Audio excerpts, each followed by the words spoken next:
folks, welcome to a brand new world premiere here on the channel. After releasing the RS Quart Legacy Edition and the model with the individual interior over the last 2 weeks, today is the day to unveil a slightly smaller, yet equally brutal and sharp vehicle, the all-new RS3-R, ready to hit the road with full force.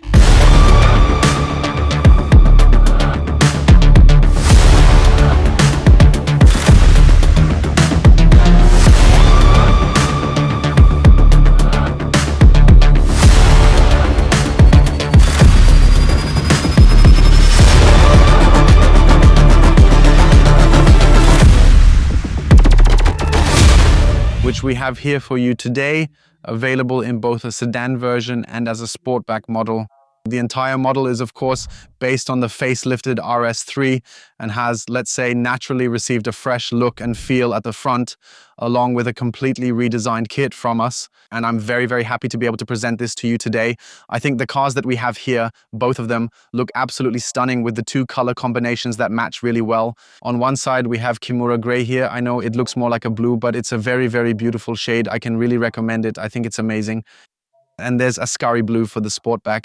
Let's take a closer look at the car itself and really examine all the details up close and personal. I think the RS3 itself is, of course, a legendary Audi.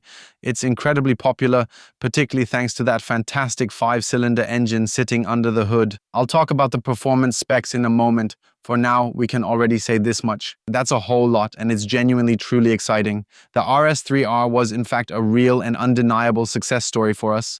The previous one was limited to 200 units. For this model, we'll be producing no more than 125 units. Of course, it's also partly due to the model's production timeline. Still, we gave it our all and left no stone unturned to craft a package that's just as powerful and compelling as the predecessor's version. But naturally, with a new look and feel as well. And I think you can already see we're working here with a 3-part front lip. And that's something we started with the RS6 Legacy Edition. It carries over a bit here as well, though you have to say the design language has been altered somewhat again. So it's not entirely the same, but it still remains, of course, very technical in its overall approach. And I think that it naturally appears a bit more dynamic at the front, especially compared to just having a continuous sword. Everything blends together in a very harmonious way, with the RS3R lettering standing out in red. Up front, of course, we've incorporated it as well, along with a really sleek black grille here too. You can already see the black package ensures that the grille is framed entirely in black, and it now harmonizes perfectly with the car's color, and of course the carbon as well. The Audi rings here have already received a new CI, so they already look a bit different. The lights on the vehicle are also super sleek, super sporty, and of course they have that racing character reminiscent of a race flag, which you can now see incorporated into the front lights. And it's definitely an upgrade from the predecessor in this car. One thing we haven't done as much with the recent models, for example, in the RS6, we've already somewhat phased out the legacy discharge. But with the RS3R, we decided to bring back proper air vents right here at the front end. That's naturally an element that strongly reminds you of motorsport, of race cars, and I think with the RS3, which is such a compact and sporty car, an element like this fits perfectly and enhances the overall look. Definitely makes sense. You can also see here on the side of the front lip how the blade is pulled up again to create a clean, seamless finish, and there's even a slight overhang here as well. So once again, there's a bit of design integrated into the blade, making it incredibly dynamic, and it looks absolutely stunning from every angle. So you can already see the car is naturally sitting quite low. I think the wheel fits absolutely perfectly right here in the wheel arch. We had an internal discussion. I can address this openly, and that was the topic of the wheels. This here is a forged wheel, and there was a long discussion about whether we should go with the forged wheel or not. Why are we discussing this? Because a forged wheel is significantly more expensive to produce, but of course I would say, in terms of quality and weight, it's also considerably lighter and better. We ultimately decided to go with the forged wheel here, or to be more precise, to keep the forged wheel. We didn't want to cut corners here. We believe that the customers who choose this car place a lot of emphasis on driving dynamics and performance, and this wheel definitely underscores that. It ensures the wheels are lighter and significantly enhances the overall handling. Paired with our full suspension upgrade, the car isn't just lowered, it's transformed. That's obviously visually appealing, but what's crucial for us with the RS3 is that it performs exceptionally well. This car feels incredibly planted on the road. It's noticeably more performant due to our suspension upgrades, yet it doesn't lose comfort, which is something I always find very, very important.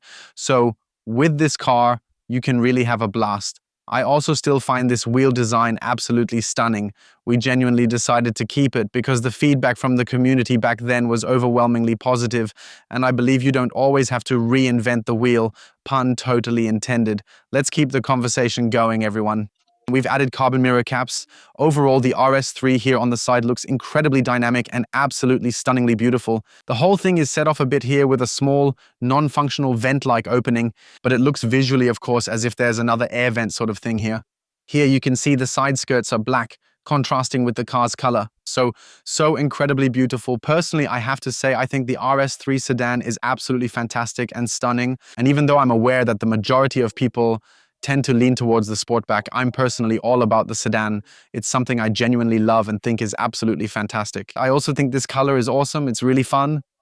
One of the new features in the latest Audi models is, of course, that we now have the logos integrated here as well. So as you can see, the Audi RS3 is now featured here on the side. And then I'd say let's switch over to the Sportback, because here we can, of course, take a good look at the rear in all its glory. What do we have here? Firstly, we've got a two-part roof spoiler design. You can clearly see it's split right in the middle, but it still carries our signature design elements. Plenty of dynamism in these cross braces that extend down the windshield, adding a sleek, sporty edge. It just looks absolutely stunning. It's genuinely incredibly beautiful. And now we're making our way over to the diffuser, folks. And I think it's safe to say it's truly undergone a complete and total makeover in its entire overall up look and feel. So what's happened here? We thought about the element that the RS3 got, namely this light reflector, and decided we actually wanted to kill it. So we actually think it's an identity that Audi has given to the car, which we really like. So we've decided to keep that and integrate it seamlessly into the overall design of our diffuser. We made it significantly more powerful, of course. The diffuser struts are very distinctive, strongly reminiscent of motorsport design here as well. And then something happened that hasn't occurred with us in quite some time. We took our signature quad tailpipes and seamlessly integrated them into a sleek carbon housing, resulting in a clean, refined, and unmistakably sporty design aesthetic. The thing is, the way this new RS3 is built and how the exhaust system is positioned actually allows for it. It doesn't always work out.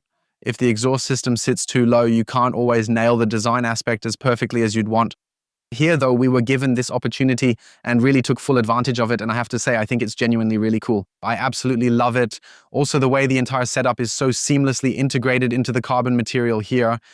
It looks really, really great, so beautifully done, and it perfectly emphasizes the sporty character from the rear. Full throttle, and the taillights, they've also been given a subtly updated and slightly different design. Truly stunning. Here as well, you can see the Audi rings now redesigned with a fresh and modern aesthetic. So I think it's safe to say it's truly turned into a genuinely beautiful car. Of course, there's one key difference between the two models we have here. This entire section doesn't exist for the sedan. We made the deliberate decision not to include anything there because the car's inherent shape simply doesn't allow for such features to be added. To put anything here or attach a spoiler, I think that would really distort the shape too much and not look good. That's why these parts are exclusively attached to the Sportback model. Now let's take a closer look at the interior design together and explore all its features in detail. For this, we'll just take the Sportback now, but it's essentially identical in terms of its design. Open the door, we've of course updated the entry lighting system. On the entry strip it says 1 of 125, as mentioned, 125 units. Inside the cabin we've incorporated matte carbon fiber trim, which means the seat frame surrounds have been completely updated with new high quality elements. It really makes a significant difference. Let me show you the contrast here. We've kept it as it is currently. The thing is, these elements are optional, so they're not always automatically included as part of the package. But I think when you open the door, what two things immediately come at you? You see this here and you see this here. And when it's plastic, it doesn't look anywhere near as cool, sleek, or premium as when both of these are meticulously and expertly crafted from carbon fiber. So these aren't elements we just casually swap out for fun or on a whim, but truly the key stand-up features that you immediately notice and are instinctively drawn to the moment you open the driver's door. Then I'll go ahead and step inside for a moment. I'll take a second to open up the panoramic glass roof for you to see. Why? Because a bit more light comes in that way, but this also lets you see that this is here too. Let in some fresh air during those beautiful summer days. Now, I'll just grab the camera and show you exactly what the inside of this space looks like. I'm bringing you along once more as we step inside. You'll notice the S3R logo right away, one of 125, a completely new addition, and the Sonos sound system, which is seamlessly integrated into the design as you can see here. Here, a light strip, very, very stylish dynamic door openers, and once again, lights in a diamond pattern elegantly and seamlessly integrated into the door panel. This here is the steering wheel of the car, and this is how it looks. So here as well, we have the new Audi design for the steering wheel. This is the Goal, made of full leather, featuring the RS emblem, and here are 2 buttons to adjust performance modes and more. So you can directly adjust things on the steering wheel. I always find that really cool, I have to say, when you have these buttons integrated right here on the steering wheel. So I definitely like that. The displays and so on, they haven't changed compared to the predecessor. It's still the old, so to speak, MMI system we're familiar with, yet it functions superbly and remains absolutely in top-notch condition. One thing that will probably appeal to many is that there are still a lot of physical buttons included. So everything here is, I think, tidy but very, very nice.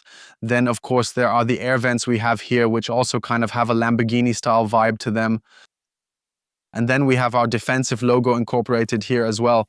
One thing you definitely have to highlight, guys, is the seats. Take a look at these.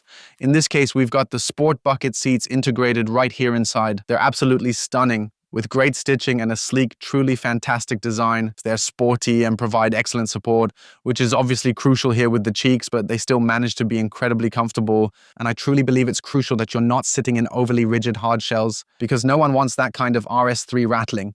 This here is really fun. Here we have our logo and the RS3R lettering, of course, also painted on. Then we have the start-stop button here, and I'd say let's just start the car and listen to how it all sounds.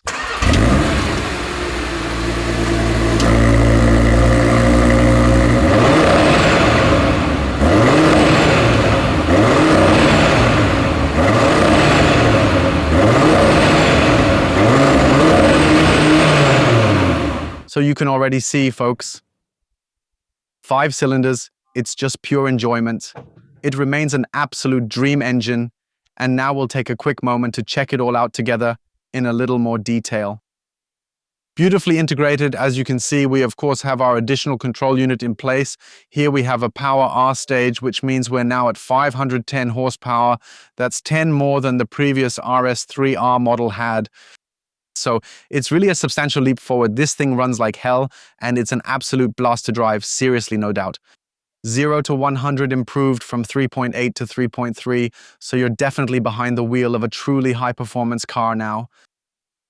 And it might just annoy the odd GT3 RS in a straight line. Yeah, so I have to say it's definitely an exciting time for us right now.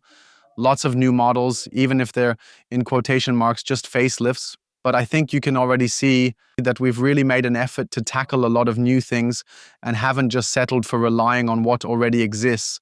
And I believe the success of the RS3R was truly immense. It surprised all of us how strongly this car was embraced in the market.